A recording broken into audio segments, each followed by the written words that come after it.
One, two, three, action.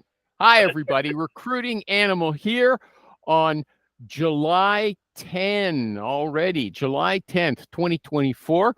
I'm here with the great Tommy Pistachio Elascio. Okay, ungrateful candidate. I recently had this guy, a recruiter writes, I recently had a guy I know beg me to find him a job. Beg me, okay? I got him an interview. My client loved him and was going to extend an offer within a week. He just had to, get the contract for his project signed. Okay. The candidate agreed to wait. A week later, the offer came just as it was supposed to, but the candidate started ghosting the recruiter. Finally, he let me know that 2 days ago he accepted another offer elsewhere and never bothered to tell me. Okay, I'm going to give you my opinion on this before I ask yours, Tom, because mine's a bit contrary, I think, or contrarian. The recruiter thought this guy was a total ingrate, okay? And that's my initial reaction as well. But then I thought, hey, this guy was desperate for a job. Somebody offered him a job. The other one was supposedly coming, but you never really know. Bird in the hand. Bird in hand, baby. Yeah, bird in hand. And then maybe he was too ashamed to face the recruiter and tell him. So, I know I begged you for help, and now I took something else and left you, holding the bag. And I'm too ashamed to tell you. So, what do you think? How would you take that? I agree 100% with everything you said. Right, 100%. Like, yeah, he probably was ashamed. He probably didn't know what to say, but a bird in hand. Like, that dude was, we don't know what's going on with his personal life. He couldn't pay his mortgage, couldn't pay his child support, was going to get his car taken away, get arrested or whatever. Someone offers him a job. It's a good job. And if he doesn't take that job and then the recruiter's client loses the contract, doesn't get the signature, now he's out 2 jobs. I 100% agree. It's time kills all deals. And on the flip, on the thing about not calling you, yeah, the recruiter was embarrassed. The recruiter was, ashamed of himself, but he needed a job. So I'm sorry, the candidate. So I don't fault the candidate for that. I mean, you might want to say, to the candidate, you need to get bigger balls, right? And be a man or a woman. But other than that, I agree with you 100%. Geez, I wish Rich was here to see somebody agreed with me. 100%. I actually think Rich would agree too. I mean, if you don't have a signed deal, a signed deal. Yeah, we're going to get you this offer. Everything's going to be okay. And then this guy's desperate, right? That's on you as a recruiter. How many times have job orders gone south unexpectedly? It's the company. The company says, well, we're making an offer, and then there's a freeze, or they decide they're going to change that job or something like that. Sorry. Or the worst is when they hire the person and then rescind the offer after the person has quit their own job. That is intolerable, unbelievable. So, yeah, this was an awkward situation. I'll admit it was awkward, but I think it cut towards the candidate. That recruiter just has to suck it up. That's part of when you're dealing with a product that can say no. When you're dealing with a product that changes its mind, that's just how this job is, right? You just have to accept that. There's nothing you can do about it. Okay. Issue number 3. Okay. I found this one very interesting, although it's not that surprising. Gavin Johnston used to be a regular on this show, so we know his thoughts pretty well. He's a nice guy. He's smart. He's an Englishman, but he lives in Belgium, I think, and he's a recruiting trainer. And so he was talking about how a recruiter, he's got a client. He trains recruiters. This guy's niche is not as good as it was before. So Gavin helped him pick a new niche, a new sector, a new business sector, maybe a new kind of job that he was going to work on. And so I asked Gavin, I said, look, this guy has no credibility in this field. How's he going to convince people to give him searches when he hasn't filled that kind of job before? I remember I went out to business development. I had a great partner, and we went out to visit people in the days when that happened still. And they would say, how many people, they actually gave us 15 minutes. They'd say, how many of this sort of people, how many retail directors did you place last year? Or if it was a legal firm, how many lawyers did you place last year? And, we could say 3, because we did place 3 lawyers and 3 guys in retail. They said, look, I'm dealing with people now who place 50. Okay. And if I call them with somebody, they've got a ton of people like that in their drawer, so to speak, that they could come back with right away. They know everybody. So Gavin says, he said, listen, my own experience, I placed Oracle experts, and I only saw my first Oracle screen after 6 years of doing it. He said, the mistake most recruiters make is that you need to become an expert in your niche's subject matter. That is not true. What recruiters need to do is become expert at understanding the candidates in their niche. Once you know the candidates and can identify who's good and what they're good at, then call clients, and you're bringing something valuable to those clients. And he says, so that's why if you're starting a new niche, you should, first of all, prospect the candidates first. Introduce yourself to a bunch of candidates in that field. Then when you call the clients doing business development, even though you've never worked this niche before, you know a lot of people and you've learned something about it. What do you think about that? I mean, I don't disagree with any of that. I would take a different approach, right? I would take the approach of, I've been doing this for 26 years. I am very, very good at recruiting. I am very, very good at sourcing. I am very, very good at finding passive candidates, diamonds in the rough, overcoming objections. It doesn't matter what the industry is. You're hiring me because I'm very good at what I do. And I can very quickly integrate myself into any industry and find those diamonds in the rough for you. That's what you're paying me for. I couldn't do an engineering problem if a gun was to my head, but I can recruit engineers. Right? That would be my sell. If what I do became illegal tomorrow, it would be that I know how to recruit, that I'm very good at what I do, and these are the reasons why I can find diamonds in the rough. And I don't have any hands-off clients. I don't have any hands-off candidates. You're going to get someone who's going to run through a brick wall because I can recruit from every single competitor, indirect competitor, doesn't matter. There's no hands-off for me. So using me, you get 26 years of experience in recruiting, sourcing, overcoming objections, and selling your organization, and you don't have to worry that I won't be able to cherry pick you good people because I work with this client, I work with that client, I work with that client. There is no clients. You're my only client today, so you're going to get the best of the best. Okay, but that doesn't address the objection that I told you about. They say, look, the recruiters I'm dealing with now, they placed 50 of these people or 50 in this sector last year. So they understand. I don't have to describe the job to them. I tell them the title. They know everything. And they actually know people who could probably do the job. And I know that's true of you. You understand. That's a misconception. There's no such thing as a database in the sky. Every time we take on a new search, we have to go and put together a source list. There are not a bunch of candidates waiting around for me to call them to tell them about your great job. What I'm going to do is I'm going to find out about your job, and that's easy. You need an Oracle developer with 10 years experience. What's more important, Mr. Employer, is your background, the company's background, your culture, the type of person that you hire, and that's what we're going after, right? If all you want is an Oracle developer, then go use somebody who's cheaper than me to find you some transactional candidate. But if you're looking for a player in your organization who's going to come in as an Oracle developer and grow within your organization and excel and become a leader, then we can have a conversation. It has nothing to do with me knowing who every Oracle person is in the industry. It has to do with me knowing how to recruit, how to source, and then understanding what it is you want.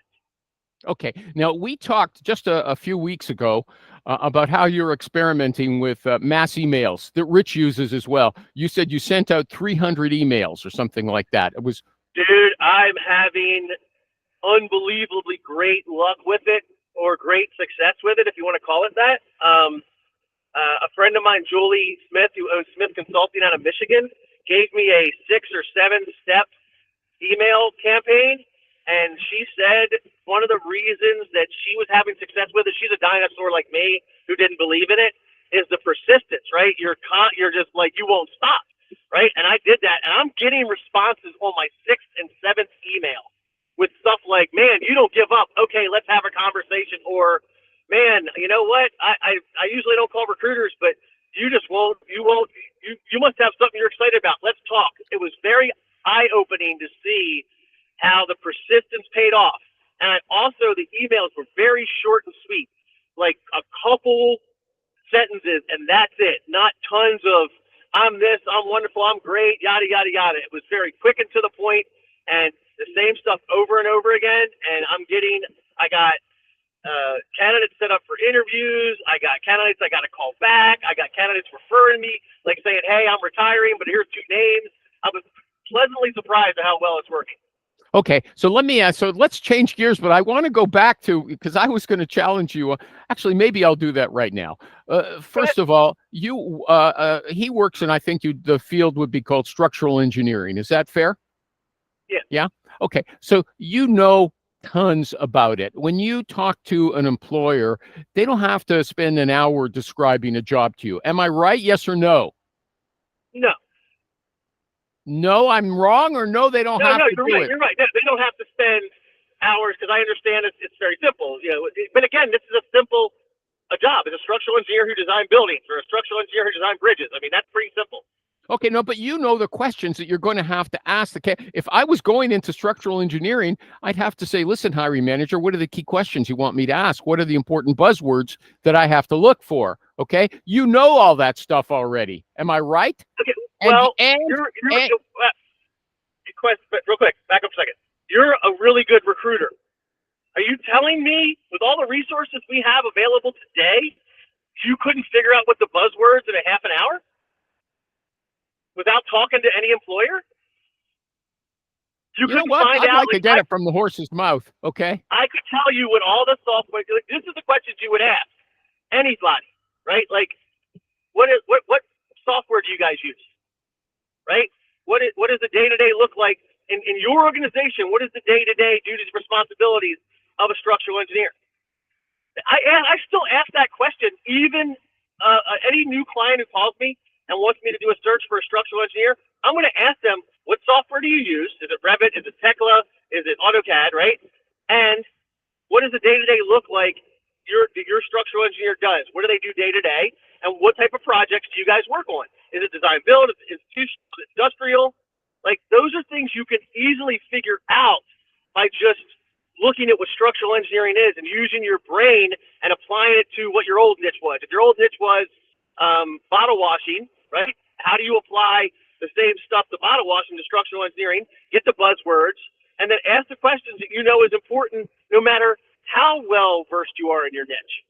Okay, let's make a hypothetical. Rich Rosen, he's on our example. He's the only one of us in the Pinnacle Society, which is the really proven big billers. Okay, but I think Tommy could be there too. Rich works double the hours. Okay, then he goes on long vacations. He's in Portugal now. He's posting a lot of lovely pictures from there, but he works double. He works double that Tom does. So let's say they're equal in skill. That's my hypothesis. Okay, Tom, if you as a structural engineering recruiter with over 20 years in that field were given a search today, and Rich had the same client, are you saying that he could do just as good a job as you, just as fast? Probably not. That's my point. Okay, so when you're going into a new niche and you're competing with people like yourself who have that kind of experience, you're trying to sell them, the business development person, as in your business development role with the hiring manager or the HR manager or the internal recruiter. You're trying to sell yourself. So if I don't if I don't make it concrete, every hiring manager you speak to has had a great experience with a recruiter and knows a great recruiter, right? Like, you're obviously you're not going to call like my best client and convince them to use you, right? That's not going to happen. But you're going to call companies who have had a bad experience with me or another recruiter like me, or have not really used recruiters that often, or have been relying on job boards, or have been relying on a local generalist recruiter, right? Like that's just that's I mean, what you're saying, then no recruiter would ever succeed. When I started out 25 years ago, I didn't know dick about anything. No, but you were you were in a larger company and you benefited from the knowledge base. You weren't working on your own, okay? Yeah, but you're telling me that I'm not going to benefit from the knowledge base of my own 25 years if I switch Look, niches? I'm a generalist, and I understand exactly where you're coming from. But I'm telling you that when I went out looking for new business, quite seriously, with reputable companies, that's what I had thrown in my face constantly. Okay? Yeah, you guys that's what I had thrown in my face when I started recruiting. Right? Like that's just Animal.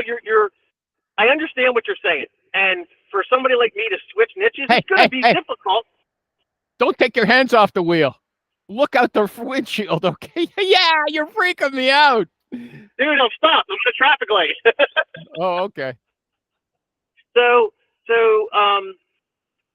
I understand what you're saying. I do. And yes, you are going, if you try to get my clients, you're going to get your ass handed to you trying to sell your services, right, to my client, since you have no experience in my industry. But I did this 26 years ago, and I had no experience in the industry. And so if I had to switch niches tomorrow, it's going to be painful. It's going to be difficult, right? But I'm still going to be able to do it if I follow what I did 26 years ago. And that's just get on the phone, start marketing a candidate, overcoming objections, and finding someone who's willing to take a chance on me. Finding someone who's unhappy with the recruiter they're using and saying, you know what, you got a lot of energy, Tom. You have a lot of experience. You've been doing this 26 years. You may not know my industry, but I'm willing to give you a chance. That's what you're going to have to do. It's not going to be easy. You're never going to switch niches and think, oh, because I have 26 years experience, I'll be able to pick all these searches up. It's going to be tough, but you have all the knowledge and experience to leverage to make it a little easier than when I started 26 years ago. True, and there's also the internet now, but see, you worked in an office where you had, it's different. If you could turn to the guy next to you and say, "One other employee when I started, it was me and the owner. That was it." Oh, I didn't know that, but still, the owner had experience. He had experience in your field. Am I right? Oh yeah, I mean, he put me in roofing because that's what he did, and then I found my own niche in engineered products. Right? Like I don't want to go off on a tangent on what I do. But it's similar to what I do now. I kind of found my niche that was out. It was similar to commercial roofing, but it was more in the manufacturing side. So once I got into, like, he even said, my first client was this big metal building manufacturer out of Alabama. And he said, I had no idea that this industry existed and had no idea they would pay these kind of fees. Because I did my first year, I did $250,000 my first year as a recruiter in 1997, 98. And I remember him saying that, like, I didn't even know metal building manufacturing existed, let alone they would pay fees. So he didn't help me in that. All he helped me with was the basics of how to close candidates, how to overcome objections. Well, he didn't know anything about that niche that you were working in. Is that what you're saying? Not at all. Nothing at all. Wow. Okay, that's a very interesting story. I mean, we're jumping all over, but this is fantastic information, okay? Because I worked in. What Gavin said was good, right? I have this problem of just calling up candidates to shoot the shit without adding any value. So I would probably take a different approach when I would find a really good candidate and market them through the industry. Like if I was going to go in, like I said, if they made structural engineering and what I do illegal tomorrow, and I was going to go into healthcare because healthcare is really strong, I'd find a really good nurse or a really good doctor or a really good radiation person, and I would market that person throughout the industry to get jobs. Okay, welcome to David M. Marr. He's up in heaven. Dave. We got one guy in his car, another guy up in the clouds looking over. See, that we have the nice interpretation of that. He's looking over us. So he's watching over us, rather, okay? Before we go on, Dave, how's the new job working out? Good? Okay. You're on mute, Dave. He's on mute. Okay, let him stay on mute if he doesn't want to answer. That's okay. But let me come back to you, Tommy. The question I posed is, 10 minutes ago or whatever, is that And this is a great conversation. I mean, everybody, I'm admitting it. The Recruiting Animal Show is not popular, but I dare you to find another show that delves into stuff that's hands-on, just like we just discussed. This is a really interesting thing. That's why I joined, because you really let me delve into things that we do it on my show or our show, but it's not as in-depth like this where we go back and forth, right? It's usually everybody discussing it, where I love this back and forth that we do. He's got a show every Friday at 12:30 Eastern. It's called Recruiting Roundtable. If you go to YouTube and search that out, you'll be able to find it. And his company is called Palermo Rhodes, Palermo. Okay, if you search that out, he'll come there. Now he's left his car. Where are you going? Are you home? At my house, yeah. I'm home. Oh, okay. So should I ask you a question now or wait until you get into your office? No, I'm good. Go ahead. Okay. So where we left off is, I was going to say, look, when you're given a search in the current, with your experience in your niche, now you're saying you're sending out 300 emails. Don't you already know tons of people who fit the bill or who work in that area already? I'm kind of surprised that you're having a mass email, but Rich has been like 25 years or so in his sector as well, and he's sending out 400 emails. What's going on there? Because Gavin, wait a second. Gavin's principle is have a niche that's so narrow with maybe 5,000 people in it, and you can actually know everybody, and you can know all the people in your head who are good for the jobs. So I have some concerns. Like, one of the things I don't like is, like, I'll give you an example. I do some work in consulting, right? Where I have a consulting firms, and I need to find them a structural engineer who's got 10 years experience, right? So basically they're leaving one company that's very similar to my client, right? And they're going to leave this company and do the exact same job at another company for a few more dollars or whatever. So that one always kind of, to me, they're a little more difficult, because it's not like you're pulling somebody from Radio Shack to go work at Google, right? You're pulling somebody from McDonald's to go work at Burger King, or from Wendy's to go work at Burger King, right? It's the same job, similar money, and maybe one's a little bigger, one has a little more this, right? So that, and I understand what Gavin's saying. If I dominated structural engineering in DC, I would know every single person, but I also feel like something like that's gonna give you issues where, why do I want to just switch jobs for $10 more, right? So what I do is I take people out of consulting and place them into manufacturing, where they can do the exact same thing that they're doing in consulting, but it's a different environment. It's not billable hours. It's now manufacturing and profitability. So, and it's different day to day. So I have a selling point, right? And that being said, a lot of the positions I have are in areas that are remote, right? They're not in Baltimore. They're not in DC, right? They're in, the Upper Peninsula of Michigan, where nobody lives. So I'm going to say that's a unique aspect of your work, in that most of your jobs, or a large number of your jobs, are involve relocation, which most recruiters abhor. My experience, that's one of my nevers too. I never work relocations, but it just so happens my best client, I have to work relocations. So okay. I agree with you. You're right. Okay, because if I go to I remember that, I'll never forget that law firm, and the guy, if I knew, how many patent lawyers in Toronto do I know? Okay, not many. I did a search for patent lawyers. In fact, the place that was in Ottawa, actually. Okay, placed a patent lawyer in Ottawa. That was an interesting search. I'll just mention, I talked to a lawyer at Nortel, which was going out of business, but it took a long time. So there was an internal lawyer there.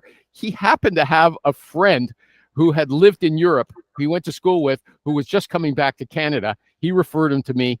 That guy was great, and he got the job. So that's an interesting coincidence. And one of the things, since Tommy's doing, I think, switching to a different camera, one of the interesting things is that the people here often say, and my friend Jason said, if you make 100 calls, you're going to find something out. So I was calling tons of patent lawyers. I knew nothing at the time about patent law, but I spoke to enough of them that I got a referral. Actually, lawyers, I wish I would have persisted in that on my own, because I also recruited for the assistant attorney general of Ontario Hydro at one time. Wow. And it was easy. Okay, that was one of the easiest searches, because all the lawyers in those days, it was very hard to source names. These guys were all in a directory. I just had to call through it, and they would all talk to me, and they referred people. And one guy got the job. So that was a mistake I made from moving away from there. Welcome back to there. Okay, so you say, this is, I think, noteworthy. You say again and again, hey, Mr. or Ms. hiring manager, I've got 26 years of experience in my field, structural engineering, but I don't have a dozen guys sitting on my desk who I could send your way in the next 5 minutes. That's not an asset in your opinion. It's not a necessary function. Yeah, because it's a misnomer, right? That we have this database in the sky. Some people do. Okay, that's what I'm saying. It's not just some people say, oh, everybody's got the same database now on LinkedIn. No, if you've spoken to 500 people in your field and you've got conversational notes with them, you know something about them, that's a different database than just looking at a bunch of people on LinkedIn. Good point. Yeah. I guess I agree with that. Let me repose is your database on your applicant tracking system, is it valuable? Is it worth anything? Probably to someone. I will tell you that I'm not real good at database management, so I got a lot of garbage in there, right? Like I have a lot of great candidates, but I also have a ton of garbage. We don't do a lot of purging of our database. I make the mistake of trying to I'll put together a list, right? Let's say I'm going to do a search, right? So I'll put the job in the Loxo, that's the applicant tracking system I use, and then I'll go and find 70 candidates off of LinkedIn, and I'll put them into Loxo, and then we'll start recruiting those 70 candidates. If we go through 10 of them and we find a rock star and he ends up getting hired, now I got 60 candidates I've never talked to that they're just sitting in there. Should I leave them in there? Should I email them? Should I delete them? Right? And that's what we ended up doing. Every search, we get hundreds and hundreds of candidates on a search, right? And then they just stay in there.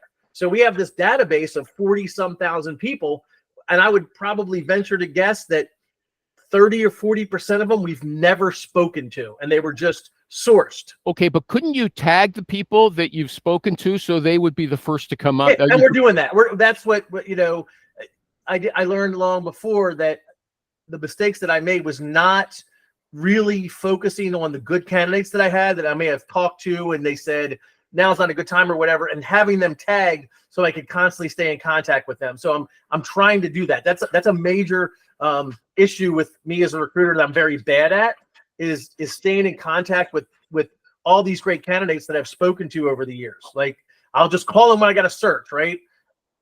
And they may have switched jobs or whatever, right? But had I stayed in contact with them, had I did something, even once a year, sending a Christmas card, or once a year sending a 4th of July something or another, maybe would keep me in the forefront of them, and it would have made it easier searches for me. I feel like every time I do a search, I start from scratch. That's really bad. That's what it sounds like, and that surprises me, because you usually hear this with I'd say corporate recruiters. They're always saying, people are always telling them, go to your applicant tracking system, search there first. But people say they don't usually, and one of the reasons is it's hard to pull out good people from the app. They blame the applicant tracking system. Half of the applicant tracking system you can't search on. Let's let the angel talk for a second. Okay, David M. Marr, what do you think? Tracking systems don't have adequate search capabilities, so even if you wanted to search them, you're very, very limited with what you can do. It's not like you can do a search on LinkedIn and find people. We can now. Our applicant tracking system does that now, and that's why it's becoming easier, right? That I can search by the database. There's some tools that you can put on top that leverage AI and whatnot that make your ability to search it better, but those are few and far between, and it all depends on if you have the scratch to put extra into it, or you have. We actually have the way that Loxo is set up. They have a thing called Loxo Source, right? But you can use it to search within Loxo now. So you can search by degree, location, keyword, title, graduation year, all kinds of stuff. if it's in there, if that stuff is in there, right? So if their resume's in there and it has their graduation year and everything, it will search all of that. So we actually have become much better being able to search our database. Yeah. Okay, this guy is always going crazy about Loxo. In fact, once a month, I don't know if he's still doing it. Yeah, this Friday. A special show on, using for Loxo users. He loves it, but he's not using it to. It's I am horrible, right? Like I'm a great recruiter, but I'm horrible at database management. No, but hold on a second. But David M. Marr just told us that that's not unusual because these search engines, these tracking systems don't have good search functions. Yeah. David M. Marr, are there any that you would say are particularly bad and some that are pretty good? Do you have a comment on that? The newer ones do have better capability, but a lot of them were just designed for reporting. So they didn't really think about searching because that wasn't what their intention was. So unbelievable.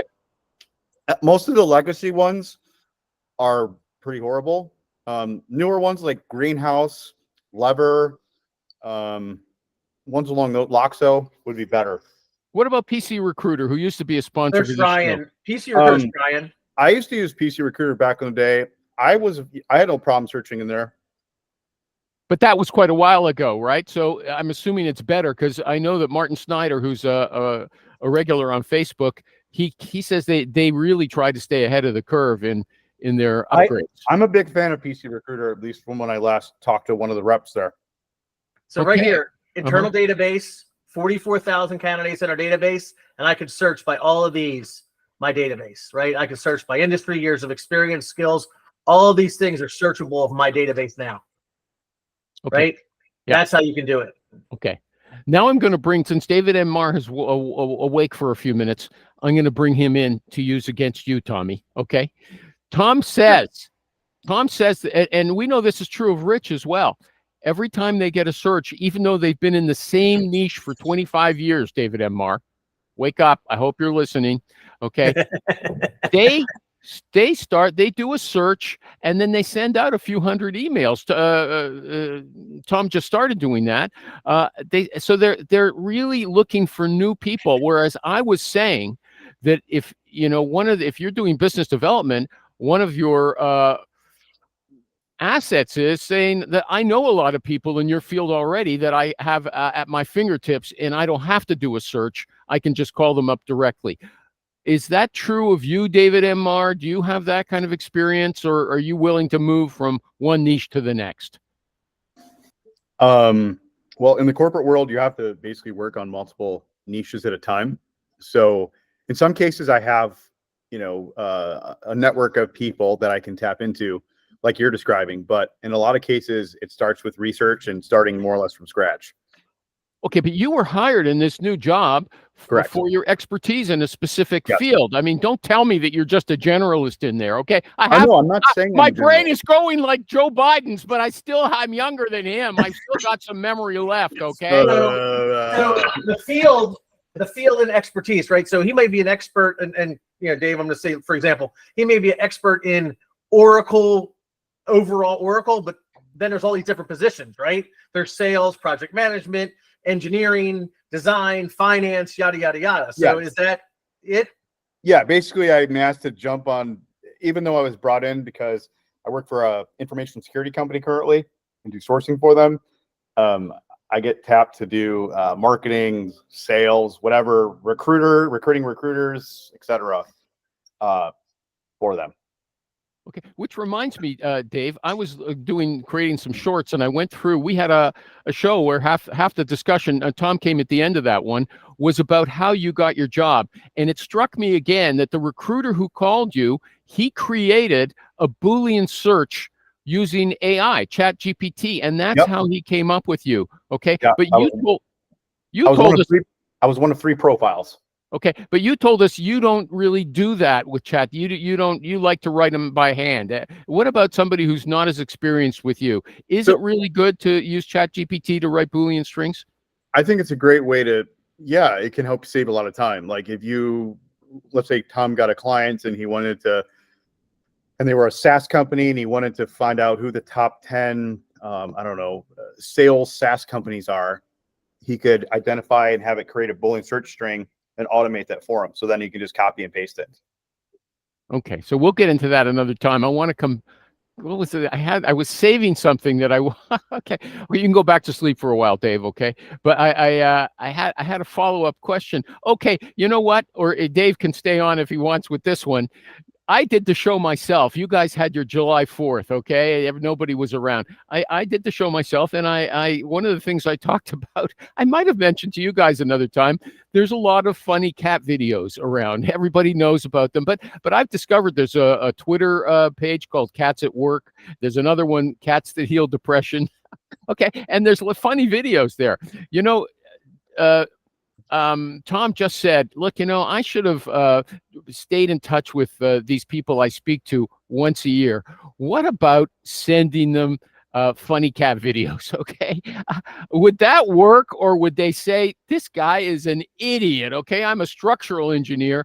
I don't have a sense of humor. I don't want him sending me videos of cats. Some of those cats are pretty smart. Okay. They're surprising. One cat. I would say that whatever you decide to do, and the cat video might be okay, it's going to have to be a reason. Like, I would send it on International Cat Day, right? And then that's once a year. That's once a year. Once a year. Happy International Cat Day from Tom Alascio. If you need a search or you need to change jobs, don't forget about me. And if neither of those apply, check out this cool cat video. There's nothing wrong with that, right? Like, everybody sends Christmas cards and whatnot, right? Everybody. Well, what if you sent 4th of July cards or Halloween cards, something to differentiate yourself, and you did it once or twice a year, every single year? That's how you could stay in contact with all your entire database, but not seem like you're selling services or whatever. You're just like, happy 4th of July and happy Halloween, right? I would do it every 6 months. I'd do like happy Halloween and happy Flag Day. That's in June. Okay, so you just pulled the rug out from under yourself. Why use the standard holidays that everyone else is using? Why not send out an email on National Coconut Cream Pie Day? Yeah, okay. That's what I mean. Like, yeah, everybody sends it out on Christmas. That's a standard. Like what I'm saying, using something that nobody does. So that would be nobody sends out a month of July Day cards. Okay, no, but what about once a month? Like this is today's National Coconut Cream Pie Day. Next week you're going to have National Eskimo Pie Day or something. I don't know if you can call things Eskimo pies anymore. Or Ice Cream Sandwich Day. What if you send out something once every month? Now, Dave, you've got a different personality than me or Tom. You're a little more nerdy, I'm going to say. Okay, that's why you're a sorcerer. What would you do if you started getting those emails from a recruiter? Would you say, I hate that guy? Or would you say, I kind of like what he's doing? I think humor is a great technique to use when you're sending messaging, regardless if it's a candidate outreach or business development or just checking in with a client or someone you have a relationship with. I usually try to use a humor in my cadences, my candidate sequences that I use just as a way of, getting a chuckle or at least a response. Okay, a cadence. Go ahead, Tom. Bringing that up, remember I was telling you I was doing the email thing, that 5-step email thing? Yeah, I wanted to ask you more about that. Yeah. That is, so you're talking about the third one is, hey, I'm persistent. I hope you'll always find me polite. Can we connect? And it's a picture of a dog digging a hole, and it says persistence. Sometimes you got to dig a little deeper, and the dog is actually digging in a parking lot of asphalt. It's kind of a funny one. And then after that, the next one is, it goes into saying you get a lot of calls from recruiters, and then that one doesn't work. Then I go to another one that's humorous. Hey, Todd, you're either on a dream holiday in Italy or working insane hours chained to a project. If you are interested at this point, I understand. If you aren't interested, I understand. Happy to connect in the future. Until then, arrivederci. Right? Like, I used humor twice in that whole cadence, and I'm getting a lot of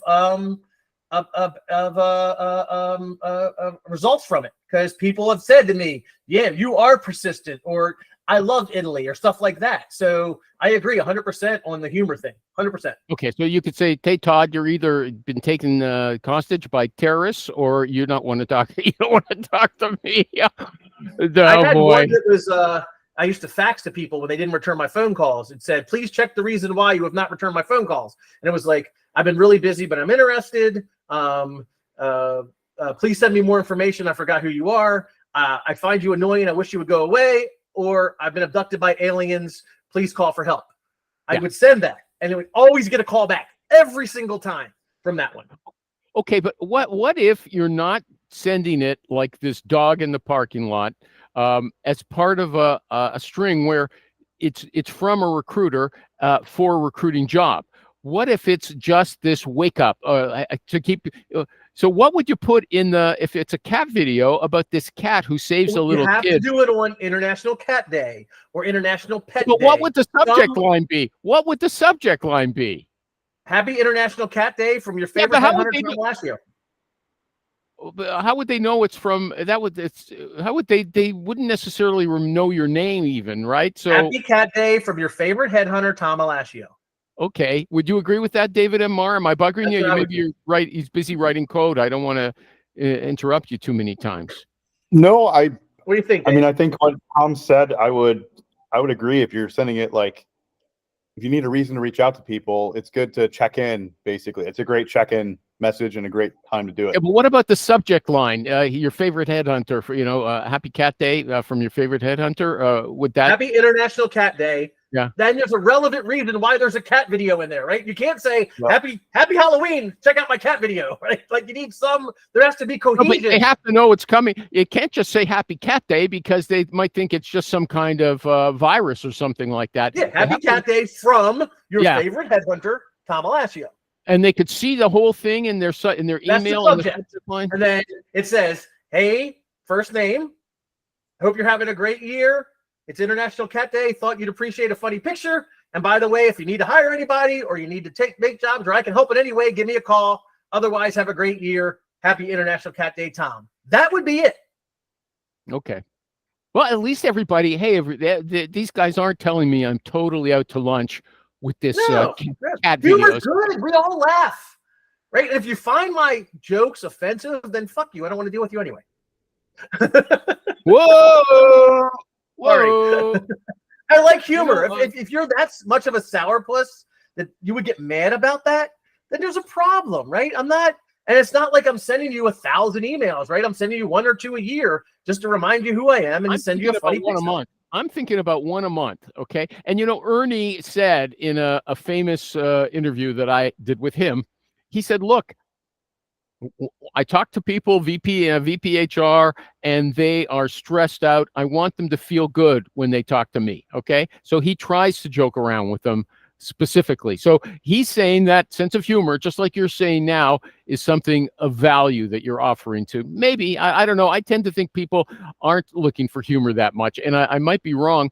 And lately, I've read a lot about people being diagnosed for mild cases of autism in adult life.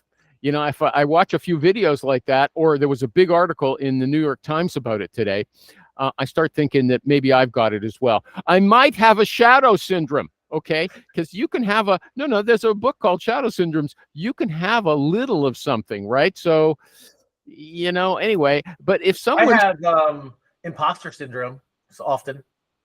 Who doesn't? Okay. Well, some people don't. They're egomaniacs. I don't think Rich has. I think I'm an egomaniac, and I also feel like I have I know that I'm really good at what I do, but I still have imposter syndrome sometimes. I've never heard you have imposter syndrome on this show. I know, and I don't usually mention it, but it does creep up. Would you? Can we just say what? Since you're always saying, "Hey, I've got 26 years experience in this field. I'm a very good recruiter. I can identify people and assess the candidates." Where does it, when you're telling everybody that, where does the imposter do? Are you saying, well, maybe I won't? How the hell can I be this successful and be able to do what I do with as a high school graduate who barely made it out of high school? Right? I don't consider myself to be super intelligent. I don't have great business acumen. So that is always, so I've struggled with that. And then it's probably one of the reasons why I've never really went after retained search, because I feel like I don't have anything to offer. I don't have a Ivy League degree. I didn't work for IBM. I don't have a closet full of Brooks Brothers suits, right? So why would anybody want to work with me to do their retained searches, right? I struggle with that. Okay. Now the thing is, though, you do what a good friend of mine used to be. I haven't talked to him in a long time. A very smart recruiter, marketing headhunter. He said, you actually sell into your weakness, okay? Because you'll go around bragging, look, I'm a fantastically successful headhunter, and I barely got out of high school. So you told us you ham it up a bit, okay? But you, at least when you're talking to other recruiters, you use that as a selling point. Yeah, I say if I can do it, anyone can do it, right? No, I disagree, because you are, like, at least my impression, I've talked to you endlessly.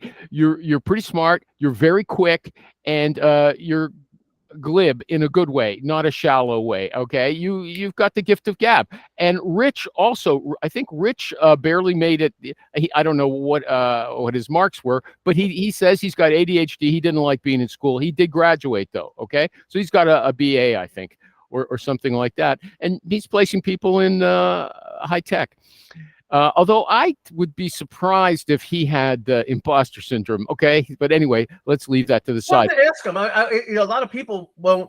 I didn't realize I had it until my niece, who's got a doctorate in nursing, she had it, and we started talking about it. Like that, she's struggling with it, even though she's got this PhD. And I said, man, I kind of understand that. So it helped me resolve some of the issues that I had with myself. And in wondering, why am I able to do what I am able to do, and how can I overcome some of my own preconceived notions about myself, so I can break into. I know that I can knock out of the park any search that Heidrick or Struggle takes on, but how do I get that search? Yeah, that's an interesting thing, because you might be right about not really competing with them directly, since you can't say that you were director of HR at some Fortune 500 company. Those are the kind of people they hire. Although I'll have to tell you something. I've done sourcing and candidate development for a guy who would go out and get the business, but then he would just hand it over to me to do the search, right? I would source the people, interview them, and make the recommendations on who should be hired for for this job. There's a lot of I knew the president of Heidrick & Struggles, a guy by the name of Dave Piesbeck. He was president of Heidrick & Struggles for 10 years, worked for them for 20, owned Canny Bowen, which is the oldest executive search firm in the United States. And I had lunch with him, and we talked several times. We had dinner, and it was a lot of smoke and mirrors. He says, a lot of what we do is the back end does all the searching. We sell this. We sell. We're wonderful. We're great. He had his MBA from Harvard, for Christ's sake. So he can sell that. Okay, I can't. And he would get searches for $1 million, $2 million, $3 million salaries. But his team is the one who found the candidates, and then he would, they would bring him 3 candidates. He'd interview all 3, pick out the 2 best ones, send them in, and get his check. Yeah. Okay. Well, although he had some qualifications as well, I remember there was an article about a local woman who placed professors, and she was a PhD who had taught it in some capacity to university, so she knew the field. Although what we've been saying again and again here is that I think that's a real asset, by the way, but you don't think it's necessary. I don't think it's necessary for what we do, right? But I think it might be necessary. But again, why would it be any different? Why would people who are doing $1 million fees, right, or $1 million salaries, and they're not IBM, PhD, Harvard MBA guys either. So maybe, like I said, I have imposter syndrome. I don't know if I could ever break through that. Well, maybe that you're right. I'm saying, though, maybe you're right. Okay, maybe there's didn't you tell us that you got offered a job at one of these big headhunting firms, and they found out you didn't have a degree and they wouldn't hire you? Korn Ferry. There you go. Okay, I wanted to ask Dave about something about. Was it I can't remember. Okay, I'll move on. What was the first one that I said I agreed with you on, and you were like, finally, you agree with me? Oh, ask David Marr about the guy who took the job. No, we settled that. I like to ask him something that's his personality. Outside girl. Or what? No. We'll leave that. Okay. Well, actually, now I remember what I wanted to ask David M. Marr. If you're still listening, if a recruiter got in touch with you and said, "Look, I'm starting to work in your niche. I'd like to get to know you, but I'm not calling about a job or anything like that." Would you want to have a chat with a person like that, or would you say, "What am I talking to this guy for?" Are you saying for me to partner with them for their recruiting services, or? No, I'm calling you up as a candidate? potential candidate. Like Gavin Oh, Johnston, well, who used to so- be on the show, he said, Yeah. "Look, if you go into a new niche, don't look for jobs right away with employers. First, introduce yourself to a ton of people who can be candidates in the future. Find out what they're doing and assess yourself who's good candidate." And I'm asking, would they want to talk to a recruiter who just calls up and says, "Hey, I'm not pushing a job, or see, I don't have anything for you. I just want to get to know you a bit for the future." Would you talk to somebody like that? Would you feel comfortable having that conversation? Absolutely. I have exploratory conversations with people on a regular basis because you never know where your next job's coming from. And I know a lot of people that are in the job market. So most likely, whatever they're looking for will not be of interest to me. And I may know someone that it would be. I think you used the right term, exploratory conversation, but those people are calling you with something in hand. I'm talking about someone who's got nothing to offer you right now. I'd still talk to them. Yeah. So I haven't used it in a while. I used to say this. "Hi, Animal. This is Tom Alashio. You and I have never spoken before. I'm a headhunter. I'm working on a couple confidential searches in your backyard. However, I stumbled on your name. I have no idea about you, but I wanted to see if you'd be interested to share a little bit of your background with me and see what your hot buttons are. And who knows, maybe one of the positions I'm working on may hit a few of your hot buttons, but at least we'll connect for future opportunities. Is now a good time to talk?" Right? That was an exploratory type of thing that we did. I didn't pitch him a job. I just said, "Hey, I'm a headhunter. I'm working on a few confidential searches in your backyard, but I stumbled on you and wanted to see if you'd be willing to share with me." And it's pretty close worked. to what I've been talking about. Yeah, it did. I have to think back when I did challenge you on that. It did work, right? In my mind, though, it's not very close to money, right? But I guess if you were trying to build a new niche, that particular pitch would be a great way to talk to lots and lots and lots. The point of is, you don't have any jobs. Yeah. Say, listen, I'm going to have positions coming up in the future. I want to know the candidates. Yeah, I think that's. I actually am going back on saying, okay, if tomorrow my niche died, I had to start over. Would I go with finding a great candidate and market him like I told you I wanted to, or would I use that old pitch that I used just to be able to talk to 100 nurses or 100? That's it. Doctors? When you were switching from your car to your office, I noted that it's often been said here, if you call 100 people, you're going to learn something, either about a job or just the industry. I will acquiesce my my original thought on that, and yeah, I think both work. Okay. Although I think what you said before is very valid as well. You know what? Here's what you do. If it really came down to it tomorrow, and I had to start a brand new niche today, what we always did was 50 calls in the morning, you're recruiting people. 50 calls in the afternoon, you're marketing a candidate, right? So that's what I would do. I would do the pitch where I say I'm working on a few confidential searches, share your background with me. I would do that for half the day, and the other half of the day would be finding a great candidate and calling up clients and saying, "I'm wonderful and great. Just interviewed this guy. Do you want to talk to him?" Yeah, that's what. Yeah, and that's I think the MPC route is maybe the best one because if you're going to be calling those candidates, well, the thing is, if you can get a job to get there, you've got a better reason for calling those candidates rather than just calling with nothing and purely exploratory. Does anybody want to say anything? I think we're almost at a time. It's been a real fun time. If you want to get Richie Rich to teach you, he's teaching both group and individual sessions for recruiters. And it's at 8:45, the group session, a.m. Eastern, every Thursday, except now he's on vacation. You can reach him at rich@cornerstonesearch.com. See, I'm doing his ad, even though he's not here today. Aren't I wonderful? David M.R., any parting words that you want to share with the world? Don't stop networking. Well, there you go. Okay, very good. Tommy, thank you. Tom called in from his car at first. It was lots of fun and a bit different, and I was a bit worried about it, but it worked. Okay, see everybody later. Thank you. Goodbye.